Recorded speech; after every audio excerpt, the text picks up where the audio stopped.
Hello and welcome to our YouTube channel. This channel is called Blacks and Dementia, or Dementia and Blacks, for a good reason. We're going to be focusing almost exclusively on the Black brain. Now, I didn't say African American, I didn't say colored, I didn't say Negro. I said the Black brain, Black people's brain, whether you're, obviously most Black, or every African or every person of African origin, African descent came from, guess where? Africa. And so we have genetic similarities, possibly even cultural similarities that go far, far, far way back. And so we'll be pointing to these good, perfect examples that we know how to dance. We have a lot more rhythm, a lot more than white people do. But jokes aside, we decided to start this channel because there are unique differences that make us more prone to having dementia.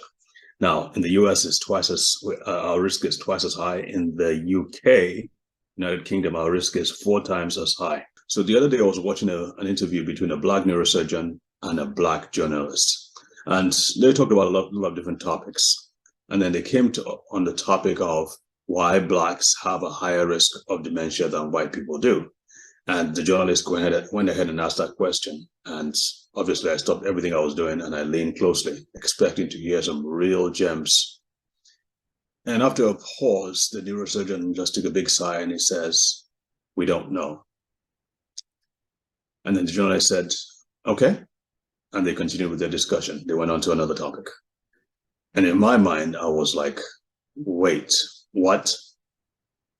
Here you have someone who is at the top of the food chain, an extremely smart individual who is Black, and he has nothing to say about why Blacks have a higher risk.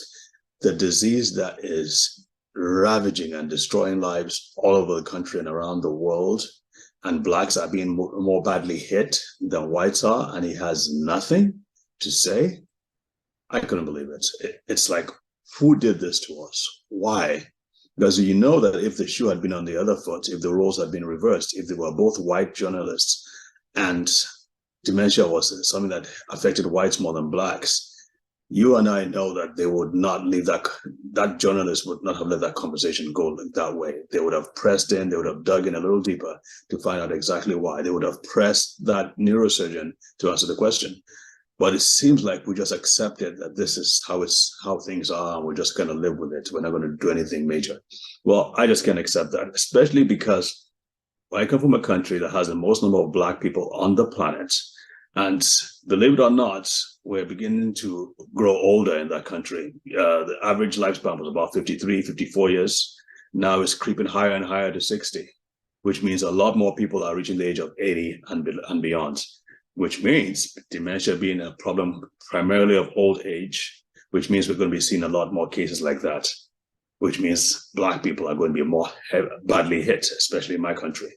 So we've got to find out why. We can't just talk about genes. We certainly just can't talk about social injustice or racial disparities in healthcare, although those are factors. Those are a big, terrible history where that is concerned. And yes, those are contributing factors, but they are not the only reasons. Because like places in Nigeria, there is no racism. There's tribalism, there's there are religious conflicts, there are interclan wars, but racism, because we're all the same race, we're all Black. So we don't really see that. What are the other reasons? We need to find out what these other reasons are. And I've been spending a lot of time really digging into this.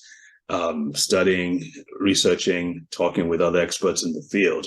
And we found out is that there are several pieces to the puzzle. And once we begin to put those pieces together, we'll be able to create a more perfect picture of what is really going on. So there are your genetic factors, there are lifestyle factors, there are dietary factors, there are cultural factors, obviously there are economic factors as well. And we're going to be we're going to be unpacking each of these in the videos to come. Some I'll be doing on my own, others I'll be doing with other experts in the field. And when I say experts, I'm not just talking about intellectual, educational experts, as in doctors, healthcare professionals. I'll also be talking with caregivers because they're experts in their own right. We'll also be talking with nurses. We'll also be talking with stakeholders in the field. We'll be talking about people who take care of retirement homes, special care centers. We're talking to all those different people. So we can, like I said, bring all those different pieces of the puzzle together in one so that we can give you a complete picture. And the bottom line is so that you will know what to do to take control of your health. Usually you start. So really what we're finding out is that the problems start a lot earlier in life, especially in your midlife, 40s and beyond. Those are when those cracks begin to happen and those cracks begin to widen. To be more specific, really, the brain problems begin to happen in your 20s. It's just that your reparative powers, your compensatory mechanisms work a lot better, and so they're able to cover those things so you don't notice them. But once those shields, those defenses begin to drop, and the weaknesses begin to show more obviously, starting from your 40s, then you'll begin. That's really when dementia, the quote unquote death march begins. So, like I said, stay tuned. Be sure to subscribe, share this video, give it a thumbs up.